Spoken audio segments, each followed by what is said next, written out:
like to call to order this meeting of the Planning Commission. This is for the study session on Thursday, March 14th, 2019. Just to let everyone know out there that this is the first time the Planning Commission has been televised, and so just wanted to let everyone know this will be kind of a first time for most of us here, and just to cut us a little slack, give us a little bit of a tip, give us some tips, but we'll proceed, and hopefully this will be informative for everyone out there viewing. So without further ado, we'll call the meeting to order. Madam Clerk, do we have, could you proceed with roll call? Roll call. Chair Piotrowski. Here. Board Member Kopis. Board Member Hammond. Here. Board Member Hulieza. Here. Board Member Cantor. Board Member Stansberry. Here. And Board Member Thompson. Here. Mr. Chair, you have a quorum. Okay. Thank you. You're welcome.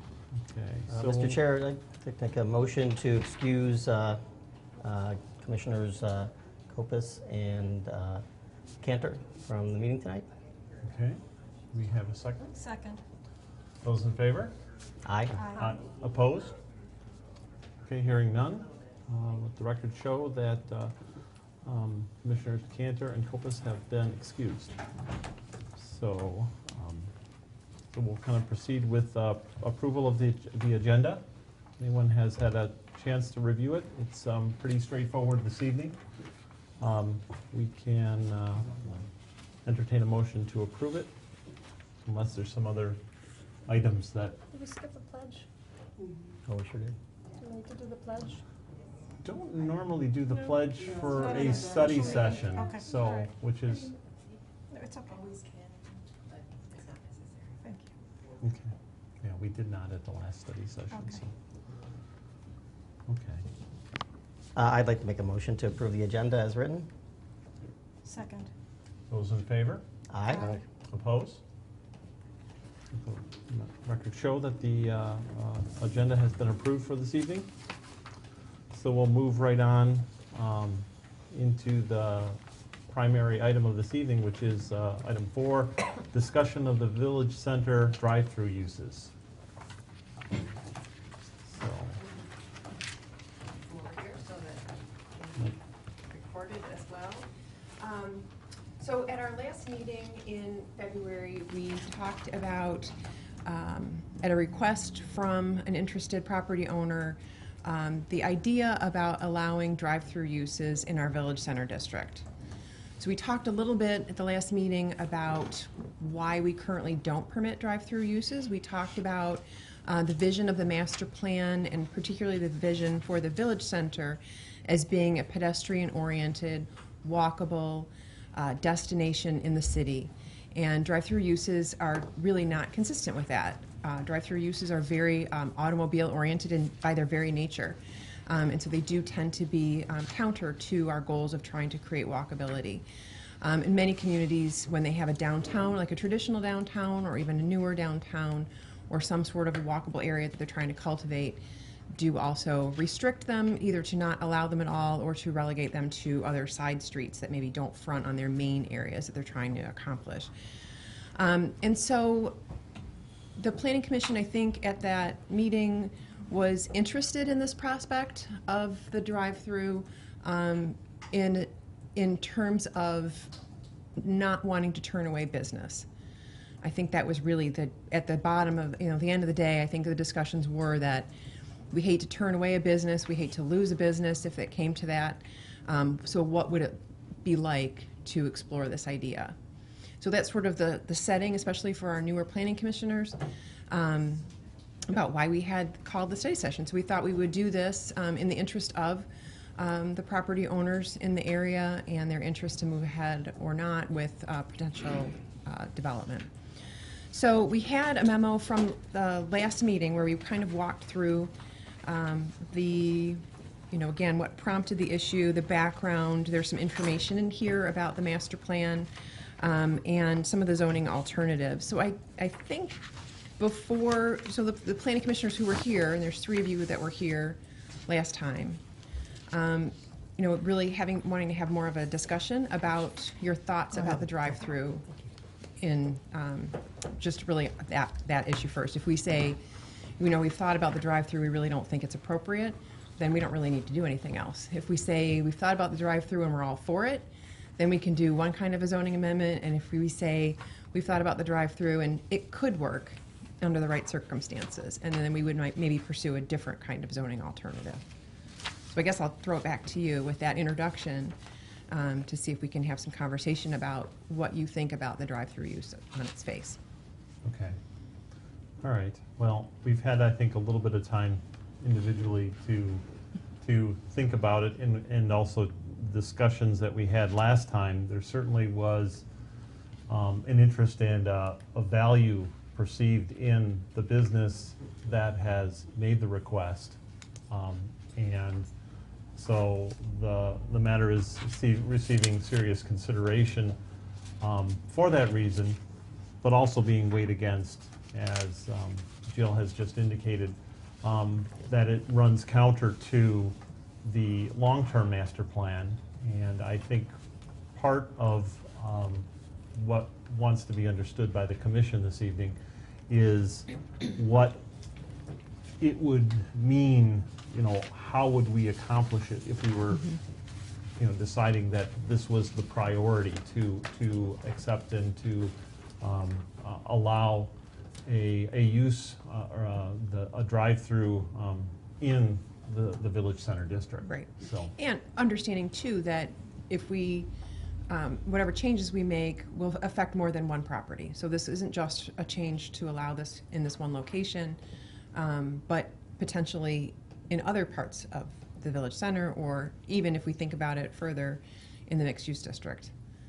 They are permitted, especially in uses in the mixed-use district, but does this change anything about that?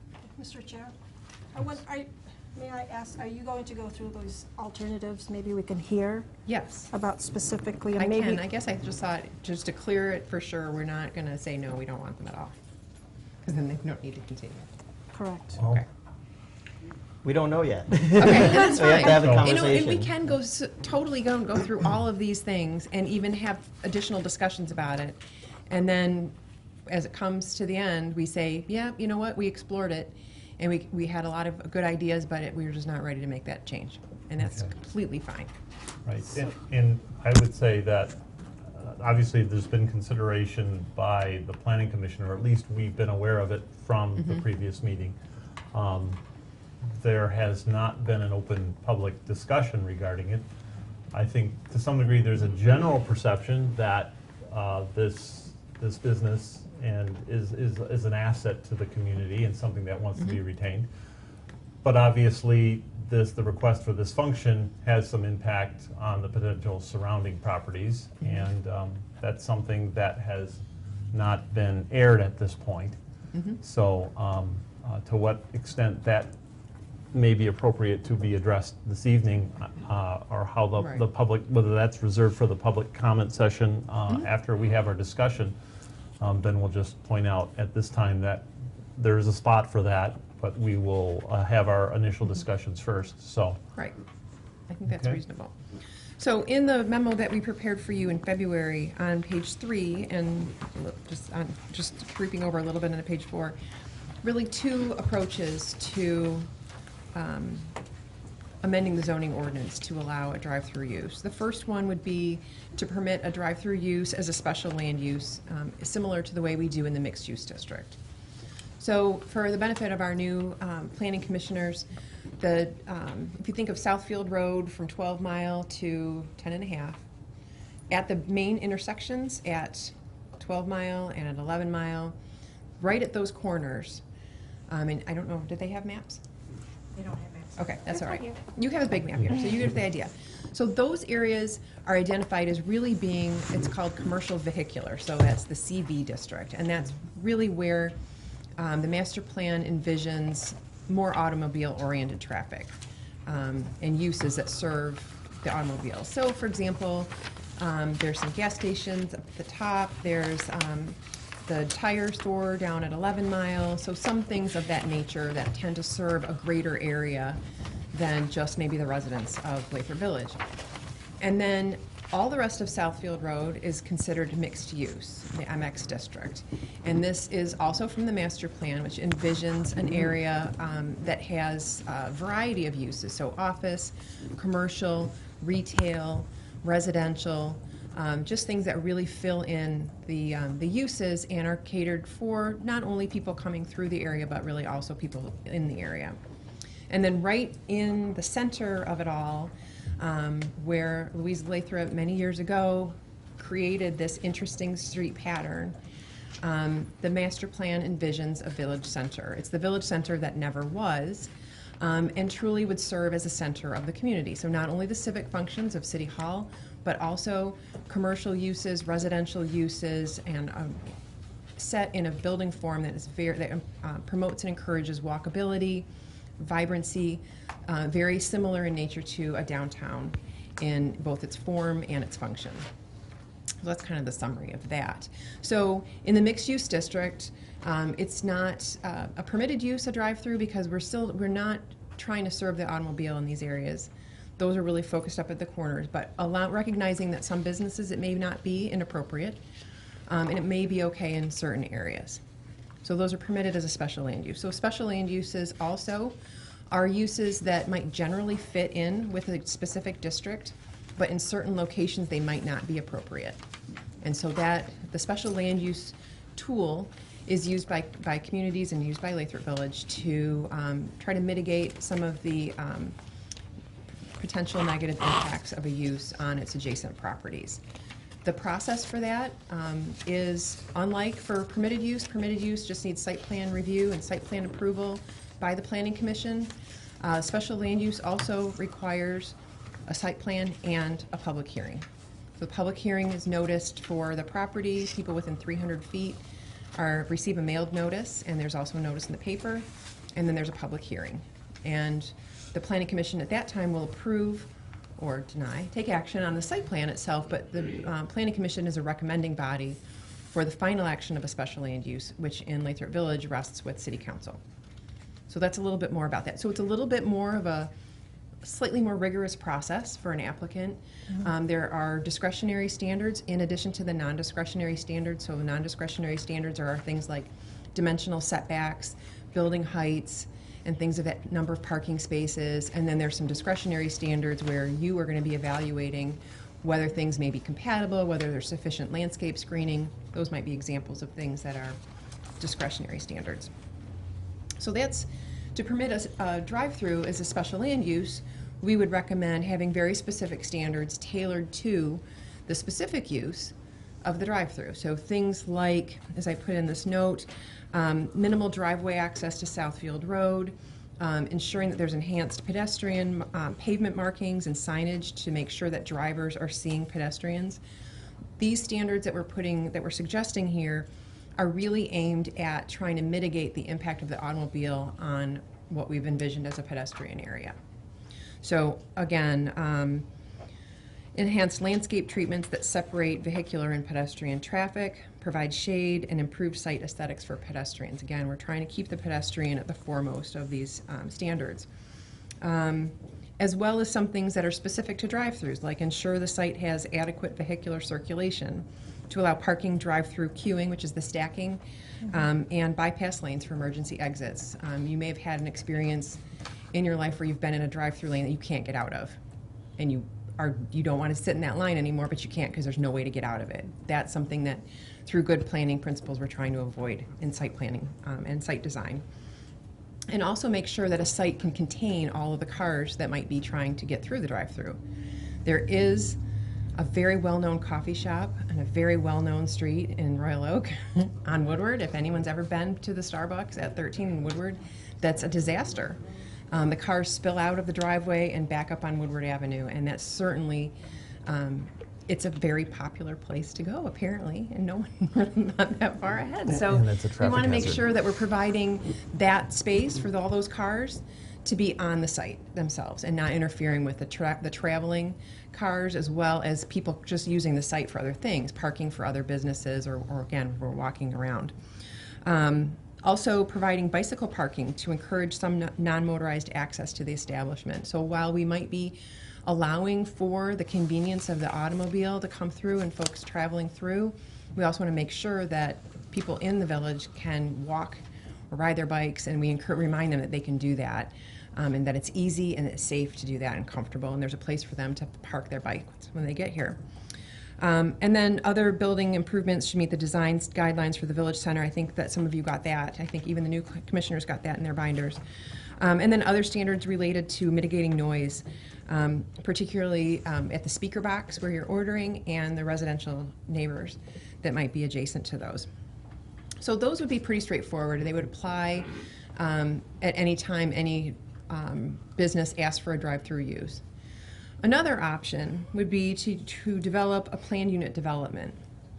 And a planned unit development is a regulatory tool that planning commissions and communities are allowed to use in the state of Michigan to allow for a project to move forward in a way that doesn't quite meet the standards of the current zoning ordinance. That provides some flexibility in the application of those zoning standards in exchange for some other kind of community benefit. So this isn't a tool that's used to avoid complying with the zoning ordinance. That should be very, very clear.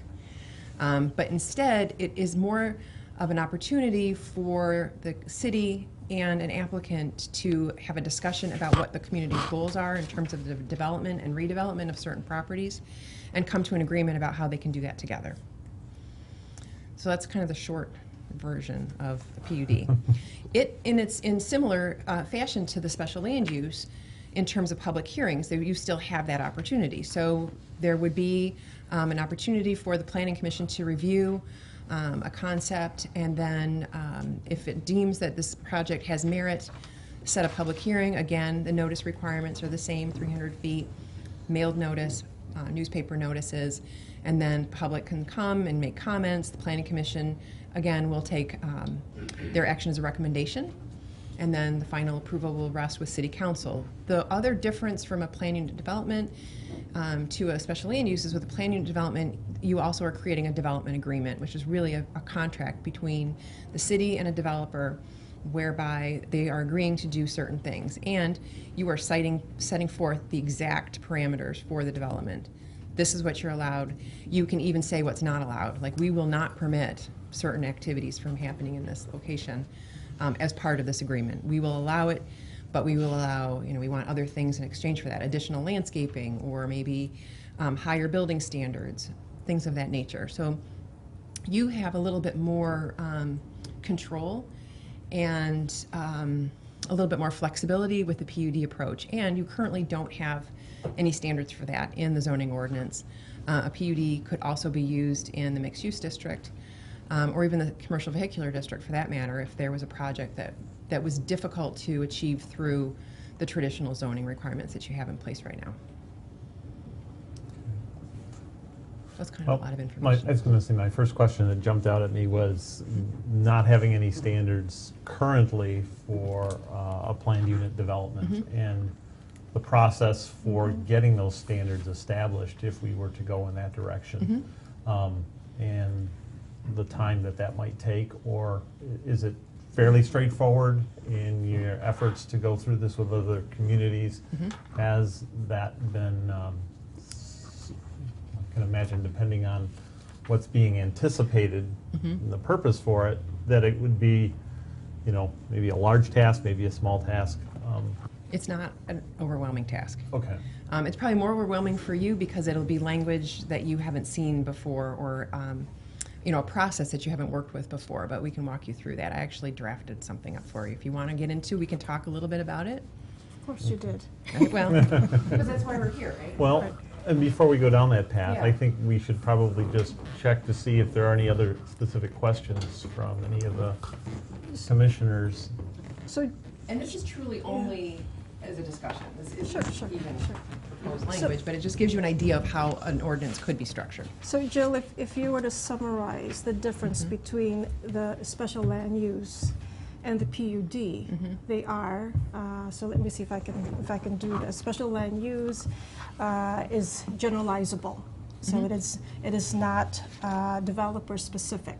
So if we proceeded with that, then there are other opportunities for like sort of businesses then to pursue something of that sort. Yes. Okay, because it becomes then the standard for whatever this area. Whereas the PUD is one time and specific only to that one business or developer. Right, that's correct. Okay, and it gives one much more flexibility.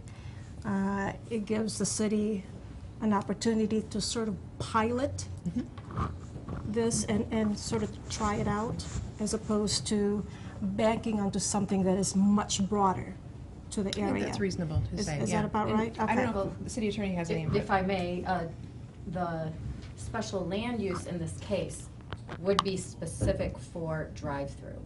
So Right, you would right, have the control over, implementing conditions for that, but the plan unit development, if the ordinance were changed to allow for those, it could be any type of business. It would not be limited to the drive-through. Right, that's true. It could be, something else, like what Jill had said, a mixed-use development of some sort or whatever. It could be implemented. Doesn't mean would be approvable, but a developer could come forward with a project that they would like to have approved under that plan development process, which could be anything. Okay, so there's a broader set of parameters that are It's actually potentially broader. there to be Right. set or to be Right. to be implemented.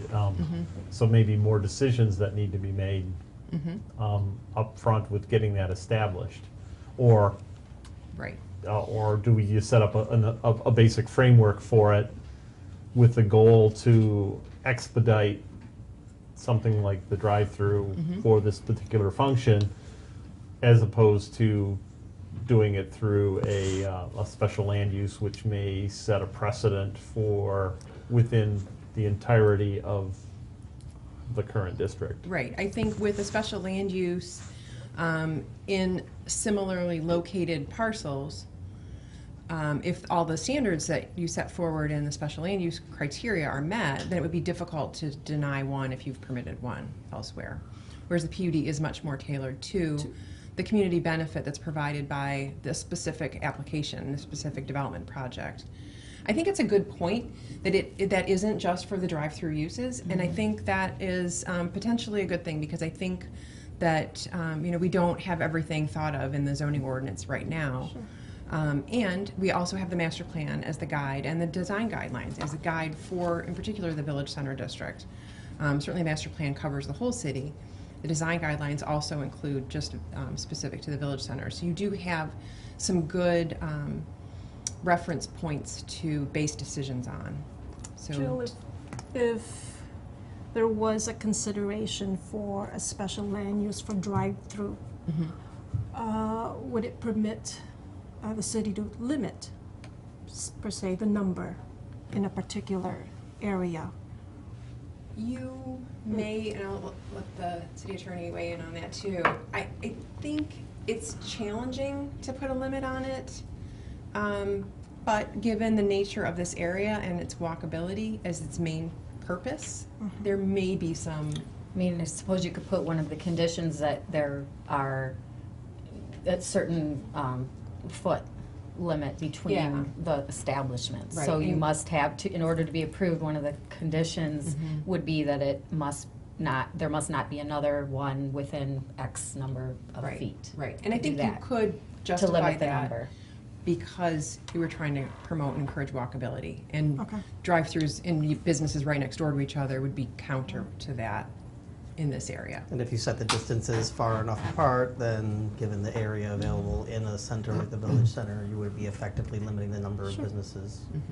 Right, versus Of that type, stating a thank you. set number, like there may only be X number. I mean, that's kind Right. of harder to justify if they satisfy the conditions that have been established for the special land use. Yeah. So.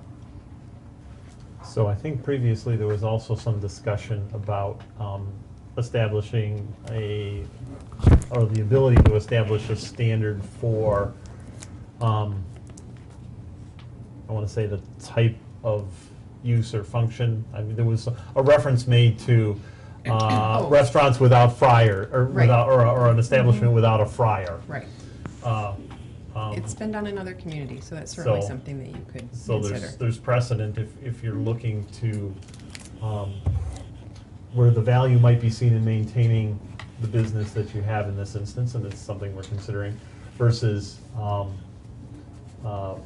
it becoming a fast food central, which Right. which would not be in support of the master plan, but if we'd have to carefully make the allowance so that we don't have we don't have it proliferated through it if that's Right. not our intent. Right.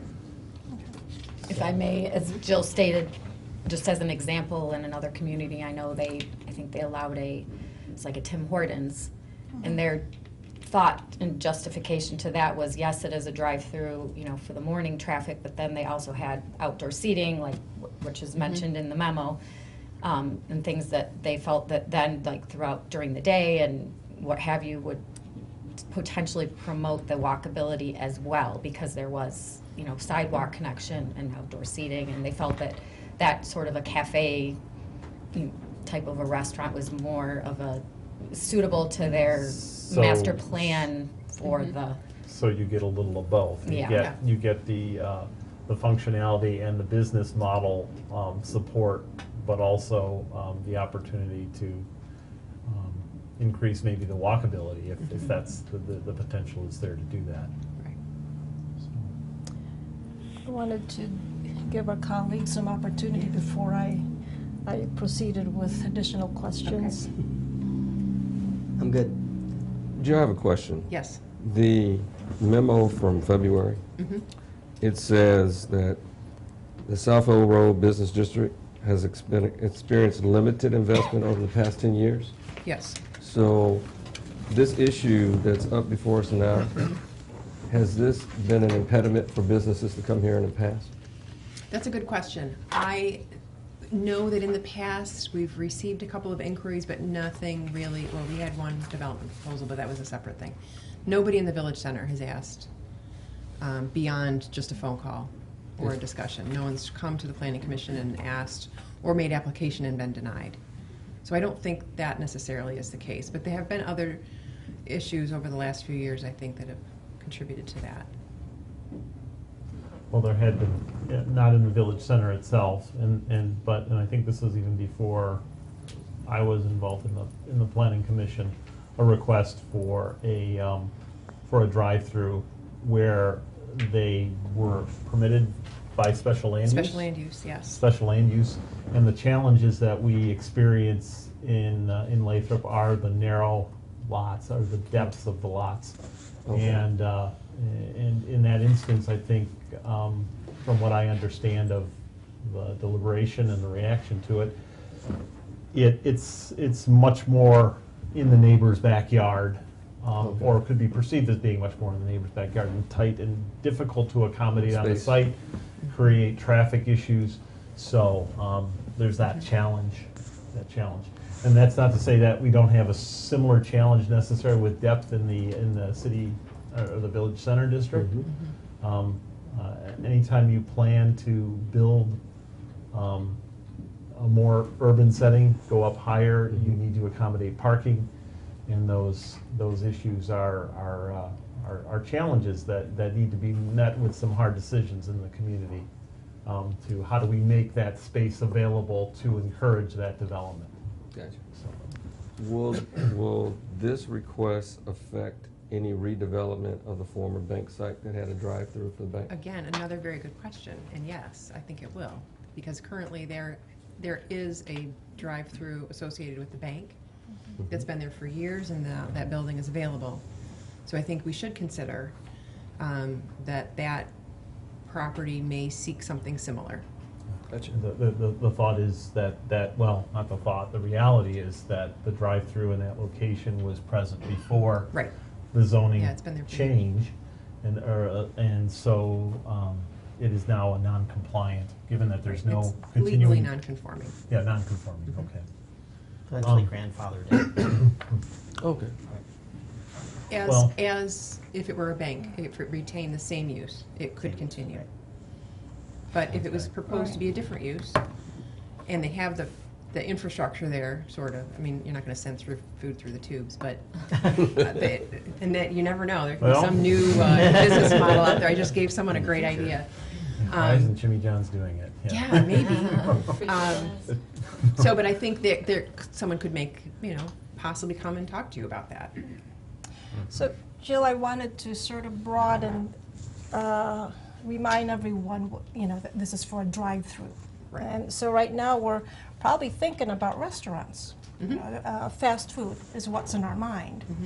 But if we have drive-throughs, we would also consider drive-through pharmacies are popular, drive-through post offices, drive-through grocery stores. Not that we have one here, but those are now these emerging drive-throughs. And with respect to fast food restaurants, I mean, there is really a proliferation of restaurants, healthy restaurants. So in that sense, we can say, we like that there, and they serve healthier food and that, but it would not preclude other traditional fast food restaurants to apply then. Well, I think, and Mark pointed this out too, about the limiting that use to restaurants that don't have fryers. You actually can. So in effect, that You could, yeah, right, which okay. would eliminate some of the fast food unhealthier options. No, and it may be more desirable to establish a limitation on the spacing or the allowance for that to occur. Now, that said, we then would be facing at least, the site that's kind of driving the discussion. Right. And the existing site that currently has that in its current developed state. So. Right, and I also think that you can certainly limit the type of, a drive-through is typically considered an accessory use to something else. Where some communities will not allow a drive-through affiliated with a restaurant, they may allow a drive-through affiliated with a bank, or potentially a store of some sort. So that's something else that we can talk about. Jill, I was intrigued with community benefit. Could you talk about that as part of the PUD? Sure. So a community benefit would be anything that helps the community achieve other goals related to the public health, safety, and welfare, maybe other goals of the master plan that couldn't otherwise be achieved through straight implementation of the zoning ordinance. So, for example, it could be additional landscaping, it could be an additional outdoor or an expanded outdoor seating area, it could be, I'm just going to throw this, it totally doesn't apply in this case, but it could be something like a dog park. It could be higher quality building standards. We have design standards in the Village Center, but maybe it's something additional. It could be other enhancements, maybe it's a bus stop, maybe it's some additional bike facilities. It could be anything like that that wouldn't normally come out of a development that was just going through the zoning process. And is that customary for PUDs? And that isn't? Yes. Okay. Absolutely. Or They have is a it community required? benefit. Yeah. Yes. Oh, okay. Yeah, it's to help the community achieve other goals. That maybe it's preserving natural features, it could be preserving a historic structure. It could be, maybe there's a historic structure that is non-conforming, or it couldn't be adapted through the strict application of the zoning ordinance, but through some flexibility in those application of those standards. It could be preserved, and that could be a community benefit. Preserving natural features, maybe there's a stand of trees in a certain area, or some special natural features of something, a stream, or it doesn't necessarily apply in that location, but those are the types of things that this tool helps a community accomplish or achieve. Are the community benefits intended to be directed specifically to the PUD established property? They really or should be related, yeah. I mean, it would be difficult to say, well, we'd like you to fix the house in the woods property, because it's not at all close by, Right, and I'm yeah. sorry. No, I'm not, I wasn't even like looking Yeah. at that as an opportunity so much Yeah. as asking, about the intent, Right. but. Maybe it's, and we can talk to the city attorney, if that would be some other kind of pedestrian improvement that's adjacent Or to a facilitates- sidewalk fund in general, like Yeah. it doesn't necessarily have to Right. be, But it's you somewhat know, related to this use and helping the community accomplish its Road walkability fund. goals. Yeah. installation of traffic lights if necessary, you know, if it were like a lot of new traffic was gonna be coming in, you could make that Yeah. as one of the conditions of the community benefit, you need to put in a traffic light there, even if the road commission doesn't require it or something like that. But Jill, under the PUD, all that's negotiated in the development agreement. Correct. So once it's in the agreement, then you just hold to the agreement.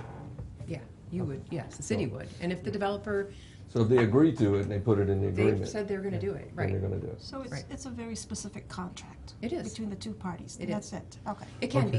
Okay. In some cases, there could be a little bit more flexibility afforded to a project, but what, the things that matter, the things that you really want to see that are important should be in that document. Yes. And if I may add one more thing, just thinking about, you, with the PUD in the agreement as well, you can also ask for security for certain things to be done. So it's probably more applicable to larger scale things, but even so, like the landscaping, you have these extra landscaping requirements or whatever, and that's not gonna come down the line for a while. In the development process, you can ask them to post a bond for that, to ensure then when the thing is done, that they're actually gonna pay for it, and, you know, paving and things of that nature. You can, I tend to think of PUDs, at least in the past, when I learned about them in the past, prior to any involvement in this commission, was that they were like set out for large undeveloped parcels of land. I'm not as familiar with their application in the existing environment. When I say an existing environment, that's, you know, of the nature that we have with small businesses in and around, or smaller parcels or individual freestanding. I mean, it comes to mind for the city of Southfield with the tear down of the mall there, because they're essentially clean slating it. But That's true, and you do see that a lot. But really, it's appropriate anywhere you are trying to encourage development or redevelopment, and you're recognizing that there may be constraints associated with your current zoning standards if you applied them throughout that area.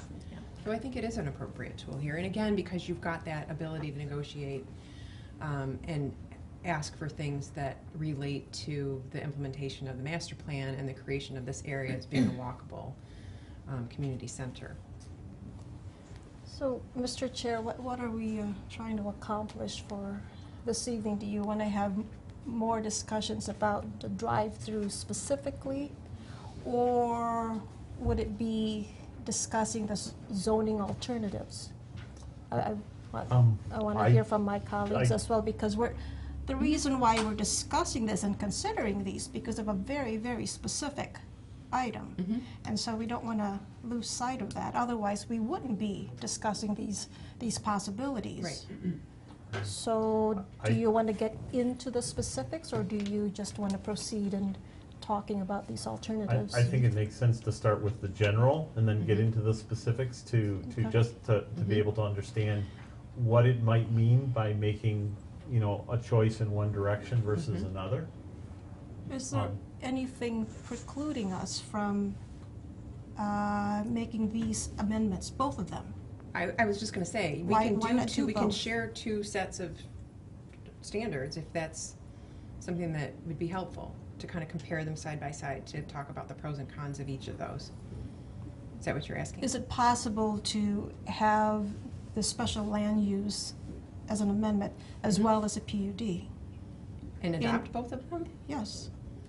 I don't know. Or, that or you- they do, or do you You view that they mean- conflict with each other? Well, I think that you don't need both of them.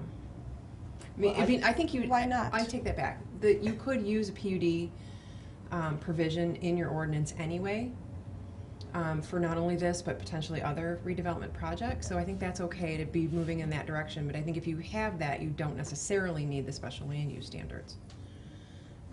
So to be, just for clarity, the PUD isn't necessarily assigned as a status to, you're not swapping out village center with PUD. No. You're making PUD available as this side option, It's a development option. as a development option. Right. It doesn't, it can have the effect of rezoning in certain areas. I don't think that's necessary. I don't think we would propose that here. It seems to me that something like a PUD would be beneficial just going forward in general, especially given that, and we're going to talk about the master plan over the course of the year, but the master plan has, I mean, at least from my perspective, as a resident of the city for 15 years, what was established 10 years ago and essentially updated 5 years ago, that vision hasn't come to fruition. So something like a PUD could be very beneficial in allowing us to, and allowing business developers to, you know, develop businesses in the city that don't necessarily map up with that vision, which will be helpful because the vision just hasn't really become present. People aren't developing in the city the way we thought they would 5 and 10 years ago. Right. So it seems to me that PUD would be helpful, not just for in this specific case, where obviously it could be, but also going forward. So there's benefit in doing and looking at it, even if we don't end up using it in this specific case for a drive-through at Panera. What does like making a PUD provision now look like? Because like my understanding right now is that it's very specific case by case. So how would that help us on like future projects moving forward, just as a standard to work from? So if we say we adopted the plan unit development tool and a project came forward and applied under those provisions, and it went through the review process, and then we had another project in a few months that came through, it would be the same process, but then depending on what that project was, it might have a different community benefit, it might have different parts of the ordinance that a developer is asking to see waived. It would be, again, they're on a case-by-case basis. And I think we do want to make sure that our master plan is reflecting the vision of the community. So while this could be an interim tool until we get the master plan updated, certainly that's one of the things you're going to look to is a master plan for guidance as to when you see a development come forward. Does this fit the vision of our community? And we have that embodied in our master plan. If that vision's not right, then obviously we're going to be working on that over the next probably year or so anyway too. But we do want to make sure, and this is in recognition of that reality that we have this vision, and it's just not. Of course, when it was developed 10 years ago, it was right during the recession, so nothing happened. This might have been either too early or too late, this vision, but we've seen it in other communities where they've had those long-standing goals that came in the mid-2000s that some communities are recognizing development and redevelopment that is consistent with those older plans. So I don't think you necessarily need to just throw it all out, but recognizing, does it really fit? Can we work within the constraints of our current mixed use and village center districts? Recognizing that they're very shallow properties. We know some of the issues that are associated with trying to redevelop some of those sites. And so are we making the tools flexible enough to be able to achieve the goals that we've set forward?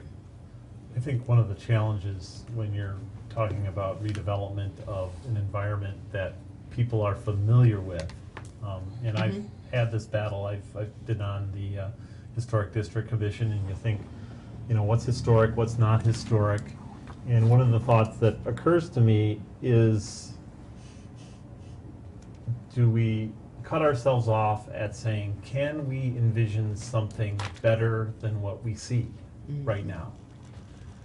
This is getting into a broader topic that goes beyond. I think that's a good question. Beyond the specifics of do we allow a drive-through or how do we accommodate a drive-through? But when the commission has gotten into the discussions of how do we manage parking, how do we envision getting a more small town, downtown atmosphere and accommodate that, and along with it there are space, parking is the thing that constantly comes up. So that means making room for that and accommodating that and trying to be strategic, and I think anybody on a commission with that goal is sensitive to, is this the right way to go about it? Or if we have to take a leap that says we have to remove some existing structures and acquire properties to set that dynamic in motion, that's not something that we take lightly. Right.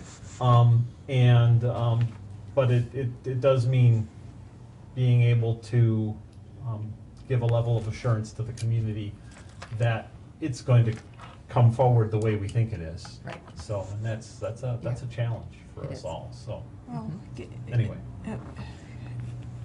Given that there aren't numerous opportunities now, it seems to me that this incremental approach under the PUD seems to be a fitting approach. But just to clarify, right, so earlier, specifically this drive-through, there's really only two ways that we could make it possible for that accessory development to happen in the city. One is the amending the zoning ordinance, and one is the PUD. And those are the only options that we have available. Well, they both relate to amending the zoning ordinance, but yes. Yes. Well, one's an official amendment that actually outlines the Right. ordinance for, and the other one is a tool that you could use to build Right, a we will put development this, agreement. that language goes into the zoning ordinance as, just like site plan review, special land use review, planning and development. Right, PUD would just be Right. another option It's in the another zoning option. ordinance. Yeah. Right. Would you say that there is, in managing that process, or in looking at both options, is there one that, I guess, fraught with more issues that may take us into the weeds? And that expression has come up a few times in my day-to-day. Oh. As opposed to staying focused on the more specific goal at hand. Trying to strategically allow for a special land use within the village center district. It's a good question. You know, which one is more challenging? Knowing to- you as I do, there is that tendency to get really far into the implications of things, which is good. We do talk through things quite thoroughly. And I think that's fine. I don't know that I see one necessarily over the other. I guess maybe my gut says the special land use amendment would be easier because we've already started with some standards here. We can talk about whether we have enough or whether we need more, if those seem to be adequate. But that, I think, is fairly quick. I think what might be more challenging for you is the PUD language itself is really not, it's a process, so it's laying out, not only the standards by which we would qualify a project to be able to use this option, but some of the standards, and then really like how do they apply, who reviews it, is there a public hearing, and what happens, and where do we go, and that part of it's pretty straightforward. What I think you may struggle with is considering this language outside of an actual development application. So it's a lot of hypothetical. Well, look, what if we got this, or what if someone came in and asked us this? How will we determine that? How will we find out this answer to this question? What should we be asking for? Should we be asking the applicant to give us all of this information? And that part we could get a little bit detailed.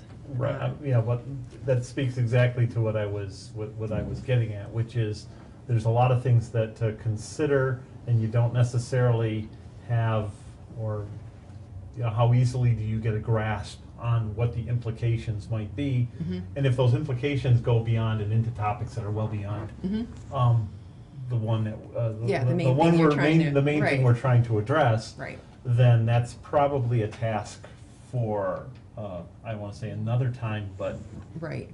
maybe on the back burner compared to approaching it the other way. Well, I think the benefit of the PUD approach is that it can be a fairly straightforward ordinance, and then when you're presented with a development application, if you're not satisfied that the project meets the higher expectations that you have of a project that's going through this option, then you don't have to approve it. So that's a thing as well. But you So- do want to be very careful What you're, when you are creating Yes. that ordinance, because you don't want to open up the door to True. someone coming in and saying, well, I did meet these standards, even though there's discretion involved, it's still best True. to really nail it down as much as you can as Well, to what that's is so appropriate. developer specific that you'd have to really, engage in negotiation. So it's not as if you can't really set the standards Well, Per se. And when I say standards, I guess I'm thinking of, again, every community is different, but some limit PUDs to a certain acreage, for instance. You know, like your PUD must be 5 acres, or you must have a 5-acre plot of land in order to do it, which I don't think would be appropriate here. Some things like what certain lot sizes would have to be, which kind of goes with that, which I guess that would be maybe more appropriate here. Or like setbacks, things like that you want to have. But in effect, So, and if you don't have that, I mean, if that's not appropriate for your community, and Jill would know more, of course. but you then mentioned the you wouldn't community have that. benefit component. That in itself will be the premise Right, for negotiation. right. And I think those would be the kinds of things that we might want to provide examples of, such as, and then list some things out that the city would wanting to so that expect. kind of takes us to another question that I have, which is when you start getting into that negotiation and contract sort of arrangement, there's Planning Commission may just have its goals, and the city council and the city administration may have their goals. True. And that, I don't want to say it's a division, it's more of a. Should be a partnership. It's a partnership, yeah, who becomes responsible, is that, Council. similarly to, the council is ultimately going to, Right. because it involves more than just, concepts and ideas for, and guidelines for how to, establish uses and occupancies and Yeah. property development, and Would it- gets into other yeah. issues. Yeah, would it include a DDA as well? I mean, if it were in the city could. center, could. or, it then is the purview of economic development. Yes, it is. There you go, Susie. I mean, I think that there's part of that whole partnership of planning commission, like who's responsible, planning commission, administration, council. That there's necessarily going to have to be good communication between all those groups, right? And that's up to administration to make sure that when we're talking and doing the day-to-day stuff with a potential developer, that they fully understand what the goals of each of those boards that may have some involvement, that they understand what those are, and that helps them formulate, what are those community benefits going to be, and how. I would look at, if I was a developer, I would be looking at it and say, how can I make as many people as possible happy and still get what I need to get, or what I want to get out of this development. And I think ultimately that it suggests to me that this group becomes this group. And so the meetings, if you're involving a PUD, or you're engaging into or accommodating that for development, then it's going to be a much larger participation. I mean, it's not going to be, we decide what we perceive as objectives here, as much as maybe the meetings merge, the entities merge in terms of the discussion. And that's not, I don't want to. In practice, I haven't seen that necessarily happen. Okay. Because don't forget, like any PUD that would come before you, that's going to still be reviewed and in the same manner that a site plan would, right? You're still going to get a review letter from our consultants, fully detailing the same kinds of things, right? So that process is entirely the same, and because we have our consultants that are involved in all of these different groups, DDA, Planning Commission, Council, to an extent, the consistency within the visions of each of those groups will still be there and represented. So I don't think you're going to get some lesser amount of information by going through a PUD process. It still goes through a public hearing. Right. We Right. want to make sure that, residents have Absolutely. an opportunity to weigh in. Okay. And there'll be certain things that we won't waive on, I would say. I mean, there's going to be certainly setback standards to residential. Like, we know how important the residential neighborhoods are. So there would be clear language that is not negotiable. Like, we're not gonna do anything that lets you go taller and closer to the neighborhoods. That's off the table. But maybe it's a use, or maybe it's, it's probably gonna be more use related than dimensional. Maybe but could be maybe a front setback, or it could be maybe a parking setback, or it could be something of that nature. But not something that's gonna be detrimental. Well, I think we've talked about those two options here. If there are no other questions, any other discussion that we need to have may be appropriate to start to get the perspective of the public and move on to the next. Yeah, I just had two quick questions. I think it's been talked about earlier, the PUDs have been used in other communities as a mechanism to kind of encourage development, right? Do we have any data that tells us how effective they have been in other communities in actually achieving that goal? Data. Probably can't give it to us tonight, but that would be interesting information. What to kind have. of data would be meaningful to you if we were How to many look for PUDs have something? actually How many? been submitted and those businesses actually developing in a community? And how, Compared to before those PUDs, before that was an option, were those similar Yes. types of businesses avoiding those cities or not developing in those cities? possibly, but I think also maybe the question is how satisfied is the community with the outcome Even more Yeah. of those important. projects? that's That what might I- be harder to get. But maybe we can find some case studies. Ask Mark. Hmm? Ask Mark. Well, I know a couple of those there too, Yeah. yeah. We do have some examples that we can I provide. think that would be useful for us to Yeah. have a few examples that tells a story Mhm. of how maybe a small community like this may have entertained under the PUD. Yeah, and we That can would even be- maybe yeah. tap into folks at the MEDC, because they may have some other examples from around the state that they can give us I'll too. ask Elizabeth. Yeah. And then I think you mentioned, Jill, that you would be able to provide us, following this meeting, with example or proposed language, both for Yes. special land use We can do that. and PUD. And just bring two sets to the different track 1 and track 2. Yeah. I don't think that's gonna be difficult. We can do So then that. we can have that, at least we can start figuring out which vehicle would be the right one to do something like this. Okay. Yeah, I would agree with that, I think it's important that we start to, focus in on and Yeah. decide The which issue. Yeah. approach is the way to Yeah, go. I think so. If, once again, I'll reserve stating that completely until we've had the opportunity to Sure. get some input. I think that's reasonable. And So- I don't think you need to worry about taking too long to discuss this. I know that you feel a little bit of pressure from potential applicant, but you shouldn't feel pressured into doing something that you're not quite ready to do. So Yep. just, That's working towards the comfort level. all right, so I'll sit down and let. Thank you, Jill. Okay. So, Open it up for public. yeah, we'll move on to the next phase of this, which is the public comment. So if anyone from the audience would like to, I guess, speak to this, I guess we'll go through the regular Please come to the protocol. mic.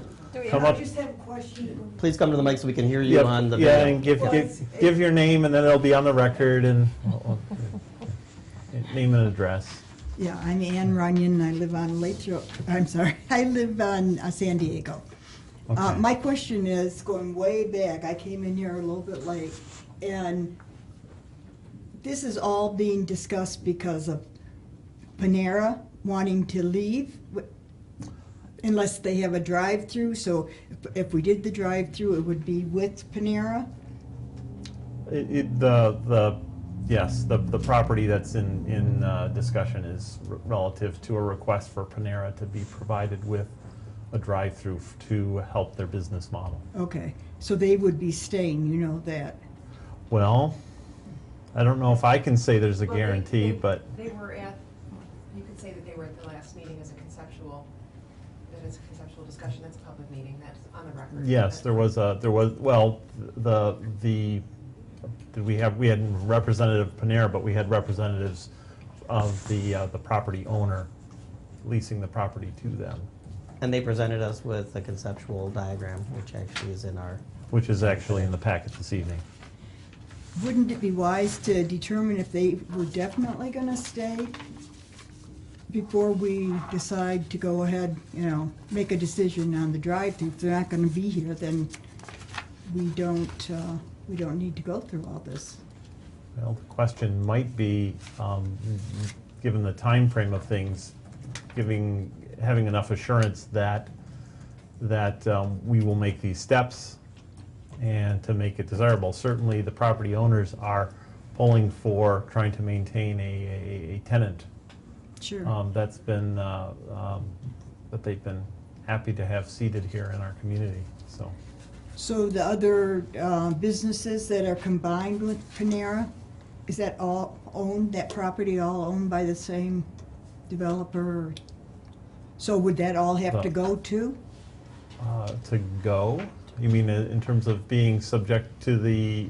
Well, if there's going to be a drive-through, you probably couldn't have those same businesses there. You'd need the space. Well, the plan itself, I don't believe, is calling for removal of the existing structures. In fact, there's the proposed plan would suggest a minor addition to the existing structure to accommodate the drive-through function itself, and that's specifically within the building. Yeah, and there is proposed changes to the parking area and the routing of traffic and things like that, but none of those things preclude the existence of the other businesses that are already there. Okay. Thank you.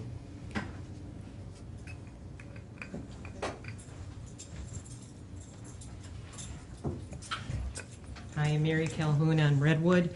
I had a couple questions. You said something about the drive-through would be a minimal entrance off Southfield or something. Is that what you said, a minimal, so it wouldn't obstruct traffic or something on Southfield? That would be what we would try to strive for. Okay, then how would that affect the side streets on both sides of the shopping center for people that live in the neighborhood, when that's all backed up on the side We wouldn't streets? have that happen either.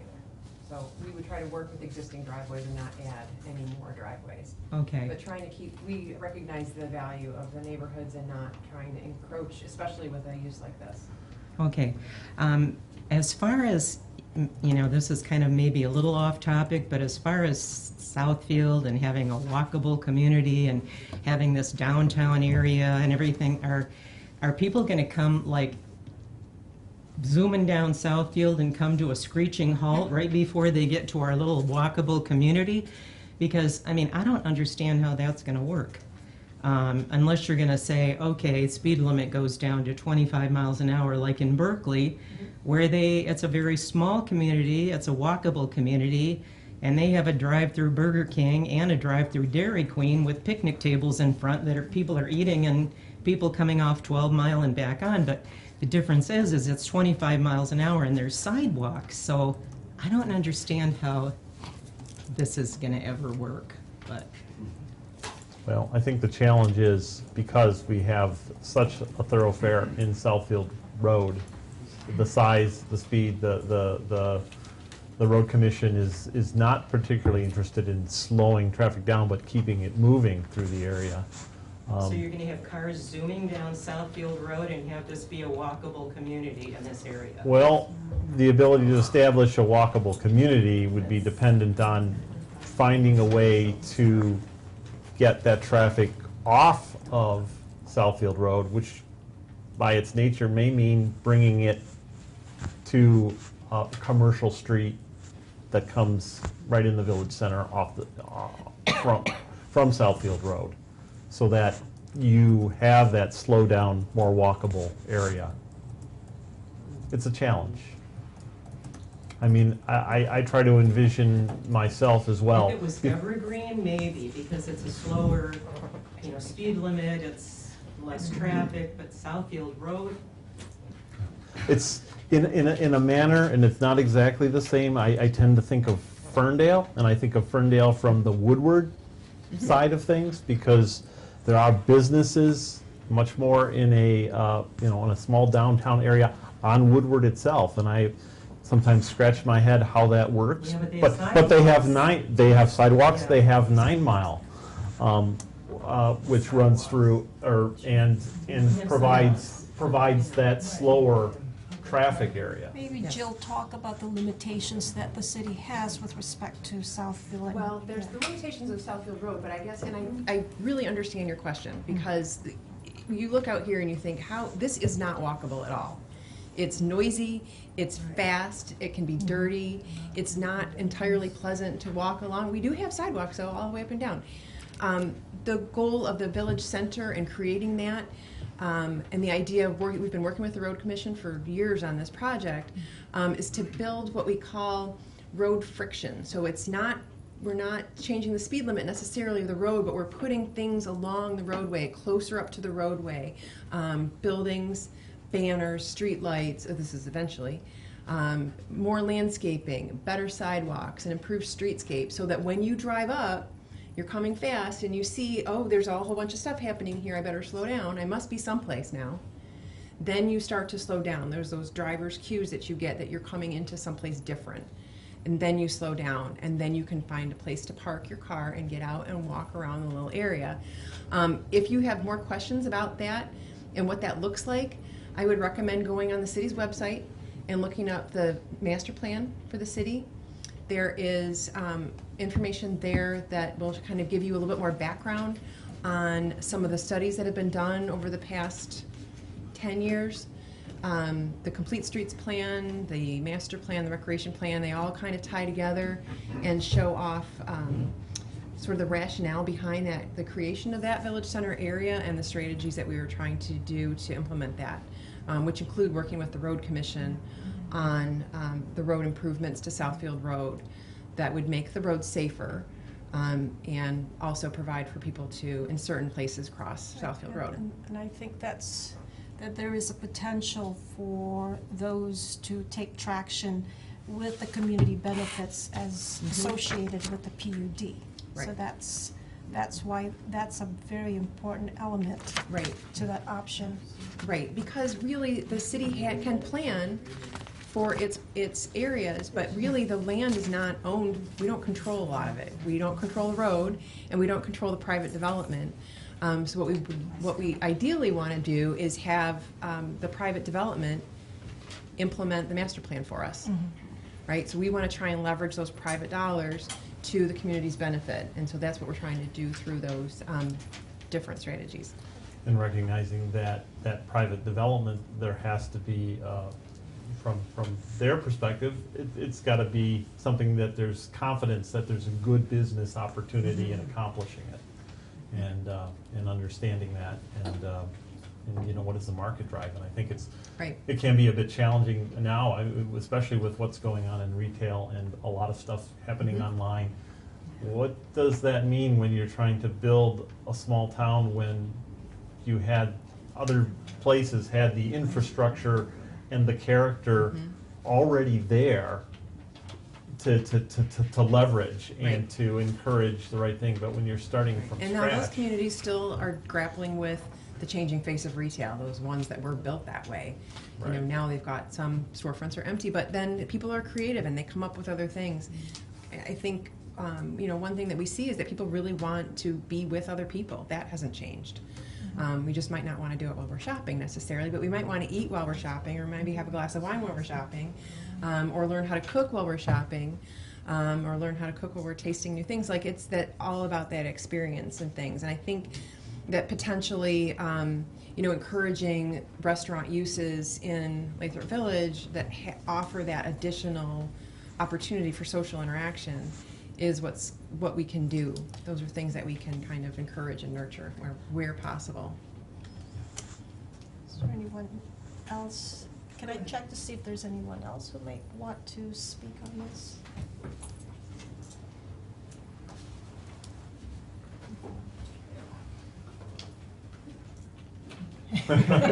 Someone. Somebody can go. Yeah. Ian Ferguson, 28836 Lathrop Boulevard. I'm speaking as a resident only. Of course you are. I'm speaking as a resident only, and a 30-year engineer, automotive. So I want to, I know the applicants here, I want to verify what the timeline is to get this done, because I want the Planning Commission to understand the timeline and also the residents. So that's one. Number two, they came here with a site plan a couple weeks ago, and if you're going to compare it with Starbucks on Woodward. I don't know if it's an apples to apples comparison. I think that this site is larger in the back compared to the one on Woodward. So that's speaking in general. Last observation. So as a 30-year engineer, the business plan that we're looking at right now, where the road commission is pushing cars through Southfield Road, that may not be the business plan in 5 to 10 years, because GM, Ford, and Chrysler have already changed their business plan. They're not in the business of just making cars to sell to you and I. They're in the business of making cars to move people, just like trains move people. So if you could envision 500,000 cars moving 2.5 million people, then you'll kind of understand the concept. Thank you. Don't leave, Mr. Ferguson. Can you tell us about the timeline that you are privy to? Timeline as far You as... mentioned a timeline. As far regarding as... that. He's asking you for the timeline. No, Oh, the, you ti- want us? the, Oh, time, okay, the yes. timeline thought that the maybe- applicant may have or are exploring other options. We need to understand that, I don't know that we've been or maybe provided. the owner of the property knows that timeline Sure. based on the occupant. There may, and I don't know. I don't know, There that's- may have been a perspective, I mean, the question was asked in one of our sessions before about, you know, urgency, just so that we could kind of understand what, you know, we don't want to spend, you know, an inordinate amount of time deliberating back and Right. forth. We want to know Right. what's critical. Yes, that was my question. So, Yeah. unless something has changed, I had heard toward late summer, but they would have to speak to that. Yeah, I just need them to confirm. And- That's all. That was the question. And then that's not you know, we need to make the decision. They need to make their commitments and obviously Right. sign their leases and make Exactly. their commitments. So that aspect of it, you know, as well as when do they need to set that business model in motion on its site and be able to do so. So Right, so if they can speak to that, so you all can Let's understand keep the that. public comment Yep. going, and Yeah. maybe Yeah, that, right. maybe we will be revealed the timeline.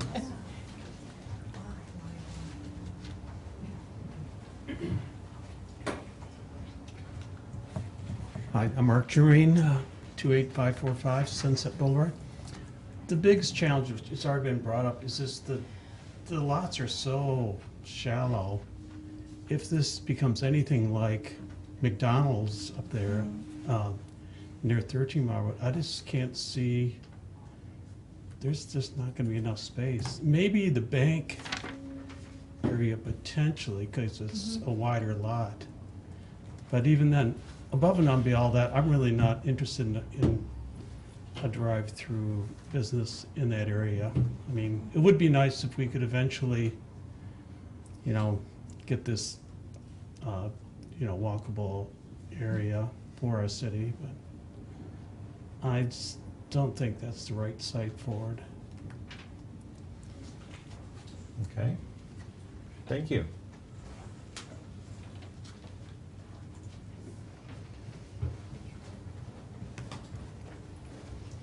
Hi, I'm Roger Lynn at 18590 San Jose, resident of Lathrup Village now for 25 years.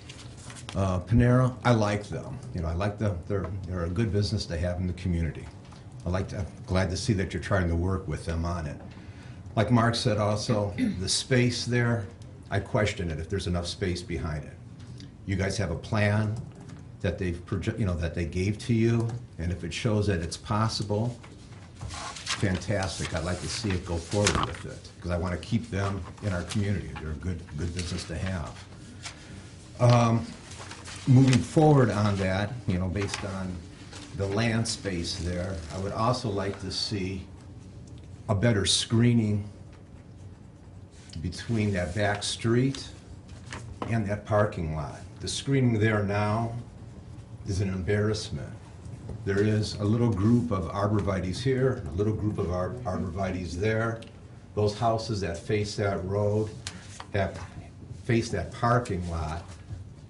If I was one of the residents there, I would not be very happy with it.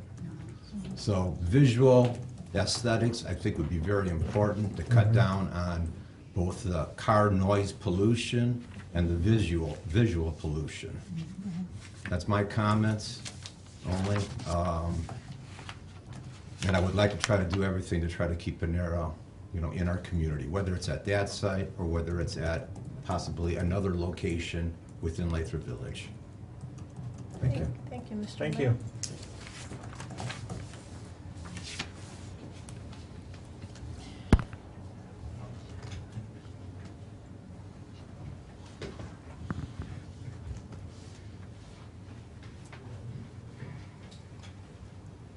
Good evening. Sam Cerno with the Cerno Company, and we are the current property owner of the Panera site at the Oakland Development Center.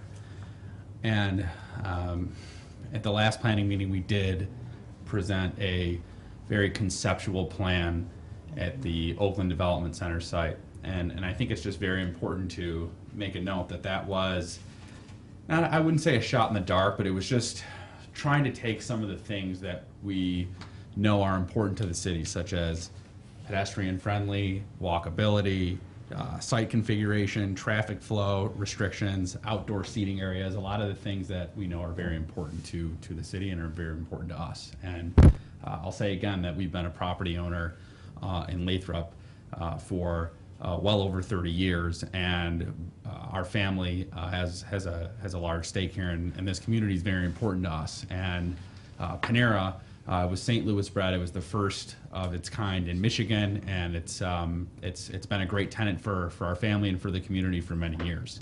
And it's our goal to keep them there. Obviously, we've tried to give them certain incentives as far as rental incentives and things like that to try and extend their stay here without incorporating any kind of a drive-through, because it presents a number of challenges to the site. However, based on the feedback that we've received, I can't say 100%, but I'm 99.9% confident that they probably will not stay if they're not allowed to have a drive-through. And that's not intended to put any kind of pressure on anybody. I'm just trying to relay certain facts, and at the end of the day, if it's not the right fit for the community and the drive-through is something that just does not make sense for Lathrup, then we'll deal with that and we'll try and fill the space. I mean, it's not like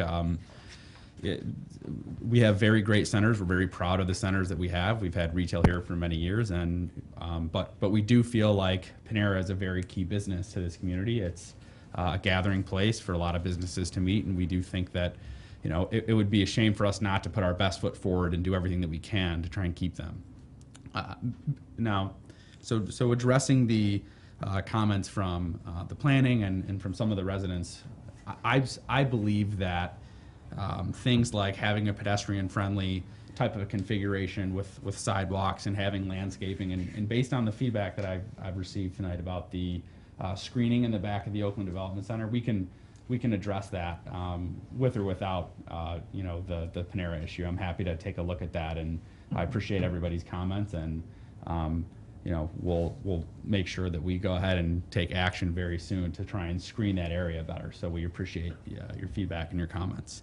But going back to the whole Panera issue, I do believe that we can configure the site. One of the advantages that we do have is that we also own the adjacent site, and there is a lot of flexibility in that regard to try and reconfigure. We know that things like parking will not be an issue, but again, that was just a very conceptual plan. It wasn't intended to be a final plan. It was just bringing out kind of an initial draft. So we'll definitely spend more time. We'll make sure that things like screening and walkability and those types of items are addressed. And from Panera's timeline, it's been confirmed with me, just again based on the meeting from the last couple of weeks, that they're going to have to do something. I would say sometime during the summer. It may be on the earlier side or in the late side, but between June and August, I think they're either going to say, okay, you guys meaning the city and you as a property owner have been successful in changing something that would allow us to change our business model and incorporate some kind of a drive-through, you haven't. And it's a little bit of an interesting situation for us specifically, because there's no guarantee that they may even choose the site that they're currently at. It's a lot of infrastructure that we would have to change around, and there's a lot of associated costs and when you're changing parking, and when you're changing, there may be utilities that we have to change. There's just a number of site issues that might present itself, and while I do think it's possible, and I think that we can get there, they may end up saying, hey, we're going to go to a different site that may be more favorable, that may be wider, because it may be better for them. So when I look at that, to me, I don't view Panera as just an anchor for our center. I view them as kind of an anchor for our other businesses that we have in the community and for the city itself. So I do think that it would at least be better for us to try and keep them here any way that we can, rather than to see them go, whether it's our site, which obviously I'm going to do everything I can. Our company has a vested interest in keeping them as our own tenant, but bigger picture wise, I'd rather at least see them in the community. So as far as a timeline, it's hard to say. I'm trying to extend that as much as I can, but it's pretty much, I think they're kind of giving us until around the summertime to. So. Have you had any other businesses interested in that property, similar type of function? I mean, like does anybody else see desirability in there, and would they also and maybe this is something you can't answer, would they also require a drive-through for the business model? It if is it's hard. Like a Starbucks or a. It is hard to say. I would try to, the infrastructure inside that space is already set up for some kind of a restaurant, and one of the things that we would want to be able to do, I think that any type of user like that would be to have some kind of outdoor seating area or some kind of patio where, there is that walking around aspect. I think a lot of these businesses are trying to change their business model. People want convenience. People want to be able to balance, having a meal outside versus just having the, quick access, being able to pick something up and go. So, we've had a numerous amount of interest, more local.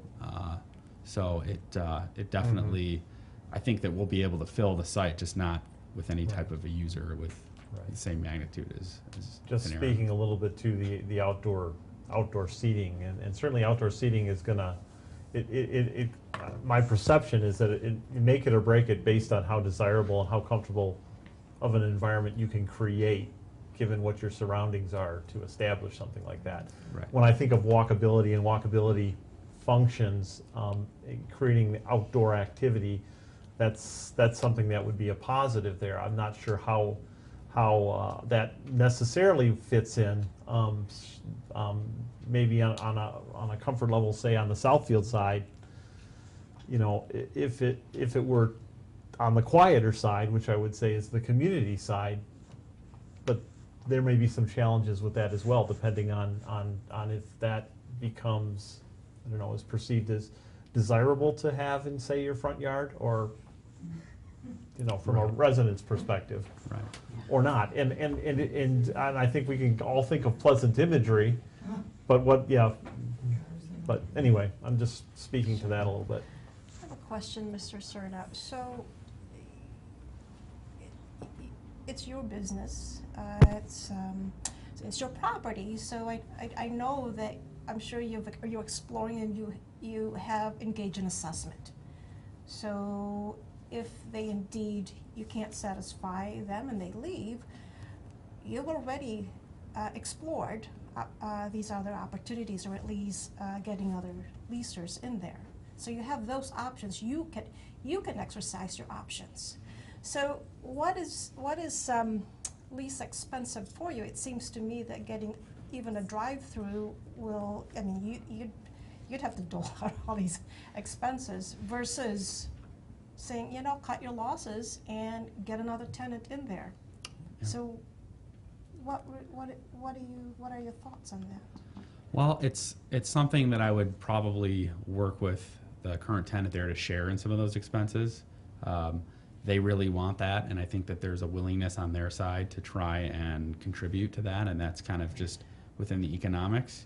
I look at them as just, it affects more than that, just that one space. I think it's an anchor for not even just that center. It's an anchor for all of our different properties throughout town. And so I look at it as not just based on that specific deal. I look at that as really affecting the marketability of all the different holdings, and almost, you know, to be able to amortize those costs across all of our leases is something that, you know, I would be more willing to absorb that, because that ensures the stability of the other retailers and businesses in town, versus if I lose an anchor, then I have the risk of other tenants losing, and I may have not spent that money there, but then I've lost out on, you know, other business I opportunities. see. So for you want to prioritize retaining them as Yeah, opposed. I would sacrifice a return on that specific spot, because from a business standpoint, I know that I can keep the other businesses there a lot longer because they like having that. But again,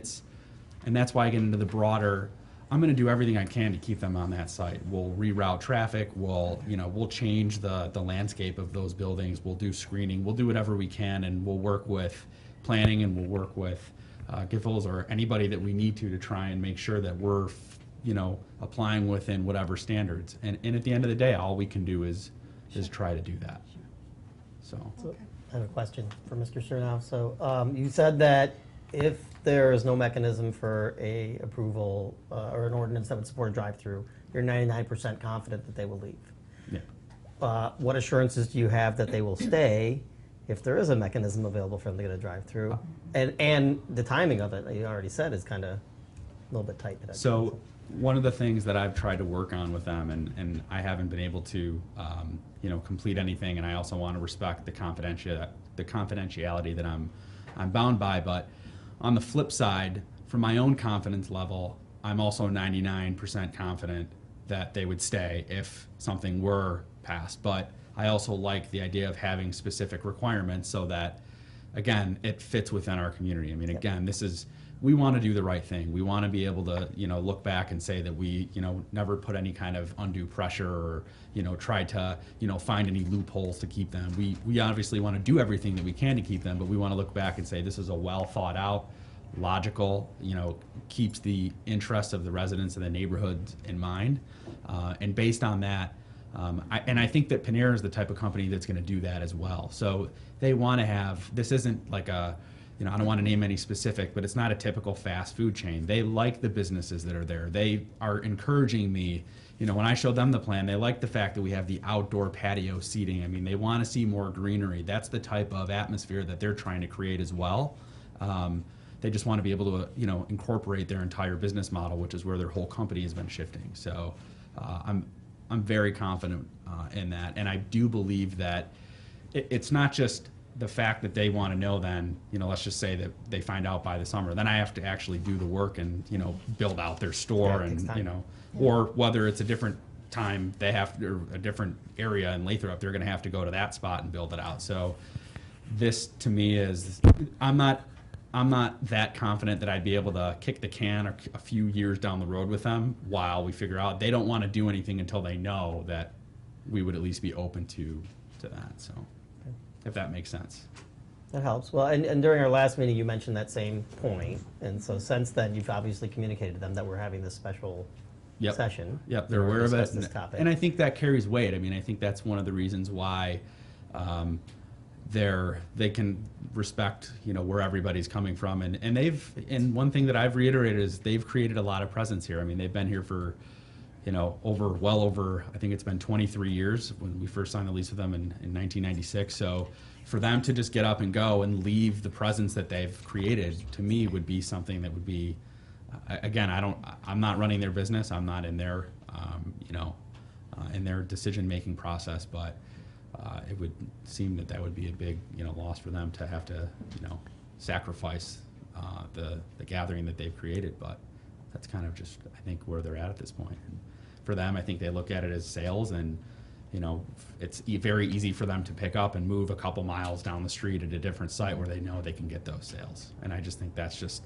you know, you can look at things, you know, very analytically, and I think that that's part of it, is that they're looking at the data, they're looking at their numbers, and they know what they can do. But they also still want to try and stay here because they've created that presence. So it's a balance. And again, I just want to reiterate that I'm not trying to create any kind of pressure. I'm just giving a timeline. And from what I know when their lease expires, I know that they're not willing to kick the can down the road again. And, I think if we are able to at least put something in place that would allow specific standards or something like that, then we can at least, from that point, we can buy some time, and then they wouldn't just want to leave, because then they wouldn't have to enter into a long-term, lease agreement until they actually figured out how to build out their store. So.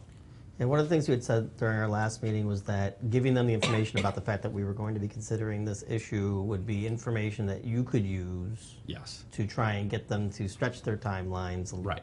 some. Obviously, it's not possible that they would sign a lease for another year and just sign a wait it out, but not likely. So it sounds like that didn't happen or isn't. It didn't expected. happen, but I'm trying. So Yeah. I'm trying everything that I can. Yeah. Okay. Is there any more public comment? Any other comments from? Just from here, the majority of the people I've talked to, none of us want to lose Panera. So if it comes to a drive-through versus this city plan that may never even be alive to see 20 years down the road. I mean, let's, keep some good businesses here in Lathrup, and we all love, Panera bread. Thank you. Thank you. Thank you. Thank you. Good. Thank you, Mr. Cerna. Okay. So, So- Mr. Chair, is it, and I know we're not voting, but are we recommending, I know we're waiting for additional information or studies that would help us to consider, but are we waiting until the next meeting to recommend these these options, or is that something that we're doing today? Well, I mean, I think we've already given Jill and Matt some directions saying we would like some draft language, and we can Okay. certainly consider that and, read through it at the next meeting. Yeah, You guys and I- would like to do that? And I think it would be appropriate to do that at the next meeting, which would be the regularly scheduled meeting. That would be the Would regularly that scheduled. be possible, or is, We'd have to get you that, we'd have to have all that wrapped up by like next Thursday, which is Okay. really like which is a, difficult Okay. to get back in like so 4 days. should we, I suppose our options then would be, depending on what's on our agenda for this month's meeting, regularly scheduled meeting, whether we just push that meeting and schedule it for a later date, or we schedule an additional meeting. Well, you have no action items for your regularly scheduled meeting, aside from needing to appoint a vice chair and secretary. You do need to make update those elections, right? Those officer positions. So, I mean, that is the primary actionable item. Okay. Not that I need to be here for these meetings, although I really enjoy your company. I am going to be out of town, so For the regularly scheduled meeting. for our regularly scheduled meeting on March 26th. So, I've spoken to Jill, and we've talked about possibly doing like a new member orientation or a site plan update, a board refresher, if you will. We could do something like that, so we're not losing meeting time, if you will, and then we can, I mean, it's really up to you if you want to set another, if you want to do a special meeting, or if you would like to give them, a month to create some of this information. I mean, that's really. Are you saying, Jill, that you wouldn't have enough time I don't to think so. provide? I You would have to get it to us, what, the 21st? Yeah, and we'd have to get In you order for packaged us to out. review it and to then, Right. if Well- there was an action on the 26th, and you're saying it's just not doable for I the. think it would be tight to put something, in light of Mr. Hammond's questions about the other similar cases Yeah. or studies that we could look at. And if we're gonna do two, we're gonna do both the special land use, like a draft language, and they're not gonna be perfect, but I'd like them to at least be pretty well thought through, and the PUD as well, so that they're in pretty good shape, so that they make sense to you when you get. Oh, and we'll need Yeah. time to review them And too, you'll so. want time to review it, Right, so- we'll need time to review it as well, so. I don't think really, because that's like pretty much 3 days. That's. No, I think no, We're I- good, but. So are you suggesting moving our next scheduled meeting to give them more time, or? I was, just suggesting if there's a way to not say wait till the end of April, but before then, for our next scheduled meeting. To have another meeting between now and April 23rd on a different Yes. day. Yes, earlier, So- maybe earlier in the month, maybe a month from now. April if that's- 2nd? Or, April 9th? Tuesdays have become very difficult for our team to address. We're pretty much better on any other day, like Wednesdays are really good and some Thursdays are good. So I don't know how those work for you. The third Tuesday, however, is wide open, and we were actually gonna raise that question with you, if there was an opportunity to change Planning Commission's regular meeting date from the fourth Tuesday to the third Tuesday. Which is April 16th? April 16th. Yeah. It's only 1 week sooner than you normally would have met. Mhm. But, if you could just maybe think about that in your schedules and see if that third Tuesday is a date that might work going forward, that would Okay. help our team. Yep. Sure. I So don't know how everyone else feels, I think it's certainly something I can do. Okay, because I know I don't want to change the day, because I know Tuesdays you get set like, okay, it's my Yeah. meeting day, and even though it's only once a Right. month, but that would be the one day then that that's the one Tuesday that we didn't have a meeting, so now all of our Tuesdays are booked for the month. Double booked. Double. Okay, so Yes, double booked. yes. Okay, This- all right. Do we have to do anything special to propose moving the meeting to the third Tuesday or not? You have to make a new exception We'll to your have to calendar. we'll have to make a new calendar. Yeah. I don't. We usually establish it at the beginning of the year, and we just did, but now we We could, just we would have to did. shift it. Is it in your bylaws, is the meeting date in there?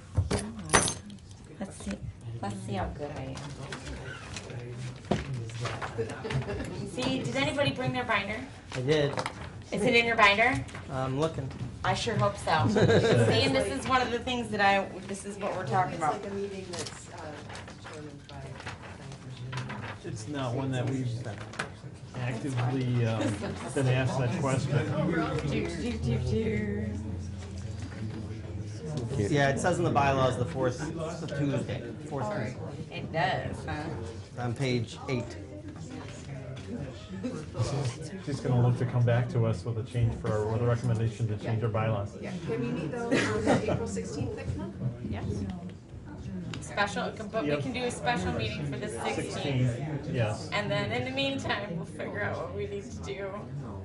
Wait, hold on. The special meeting is to review those two alternatives. Mark? Yes.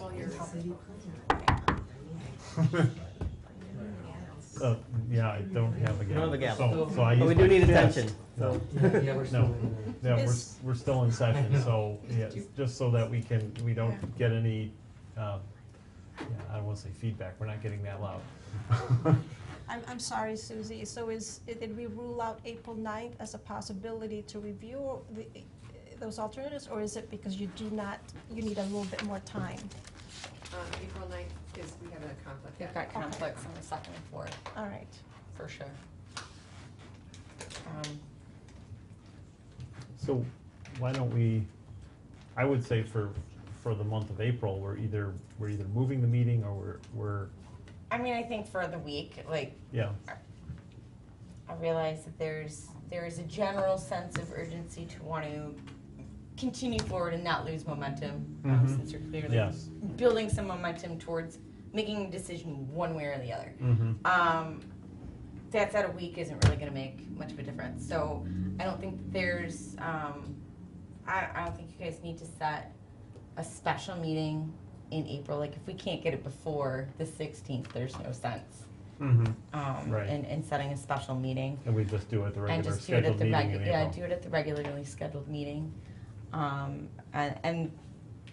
then we'll have, Jill, can get us that draft language, maybe try and shoot for the 9th to have the draft language or earlier, and then that way they can have a significant length of time to at least review it and have their questions for the April meeting. Which April? The April 16th? No, the following. April 20. The 20, 23rd, the 20. Yes, the regular? 20th, the regular meeting, yes. Okay. And then that way you guys can have, we'll plan it so you Tuesday guys can after have Easter. a couple of, at least a couple of weeks to review it and formulate thoughts and questions and whatnot. Does that sound reasonable to everyone? That's fine, so we wait until the next regular meeting to review Review. those alternatives that you guys are drafting, and that perhaps on the 23rd, we would be prepared to make a recommendation on amending the ordinance. Is that it? Okay. Or the Well, what you would direction. do is if you like the language on April 23rd, if you have some minor changes to it, but you generally feel comfortable with it, at that point you would set a public hearing for May. For me, okay, got it. And then if that goes well, then you would make a recommendation and would go to council after that. Okay, which gets you into the June timeline. Into the, well, if we would have a hearing in May, and whatever decision, they meet right afterwards in May as well, right? Do they meet before us or after? They will meet before you in Yeah. May. Okay, The so, first so we would not be presented to them until June. Right. Yes. You gotta come to the She's mic. like looking for a reaction, I think. Oh, I'm sorry. Something I'd like to mention is that with ordinance adoptions, it's typically a 2-month process. With the council, there's the first reading, and then at the next regular meeting, there's the second reading and adoption. So that's something to consider in your time frame. One thought is to have a joint study session of some sort in which you can get input not only from the city council but from the DDA board as well, because everyone has a vested interest in terms of the downtown and the developments and what we want to accommodate, and making sure it's consistent with the master plan, or we need to make those modifications to the master plan. So perhaps we can even off camera look at a date where we can try to get those 3 bodies together to have a part of that conversation. And to get their input in earlier, instead of, I'd hate for you to go through all of this, then it gets to city council and they have an entirely different perspective and having to start over. So the earlier we get more voices into the deliberation, I think the better. I would agree with that. Great suggestion. And it kind of consistent with just understanding the process and the number of steps that we need to go through as well. And it's not just our steps, it's council steps. So that this can happen in a timely enough fashion, because I already see when you start to approach summer to resolve our questions, and then council has to, and you're there, you're like, okay, the sooner we can provide assurances, if that's the direction we take it. Is there a proposed date for that? The joint meeting? Yeah. No, I think we'll If you understand how it is trying to get one board to agree on a date to consider 3 boards, and it's it'll be a different doodle calendar, Yeah. an actual doodle calendar this So time. Dr. Mitchell, does that mean that even with this big group meeting, we would still wait for those 2 options to be presented to this group? Or does that become part of do they attend that session? I And would we kind of say- bring us together, all together for that. I would say they continue to work on the draft language with the intent of getting it to us by April. In the meantime, we work on figuring out a special meeting date, or a meeting date for a joint session with all 3 boards, and hopefully that can happen before that April meeting. Okay. Or shortly thereafter. I think that those would be reasonable options. Okay. Okay. Yeah. Yep. Which means you have to come and present. That's fine. Of course. Of course. Yes. We're included in They the don't really have a choice on that one. Okay. All right. Okay. Well, No other discussion or questions for this evening. Call for adjournment. I move we adjourn. You have a second? Those in favor? Aye. Opposed? We adjourn. Thank you, everybody.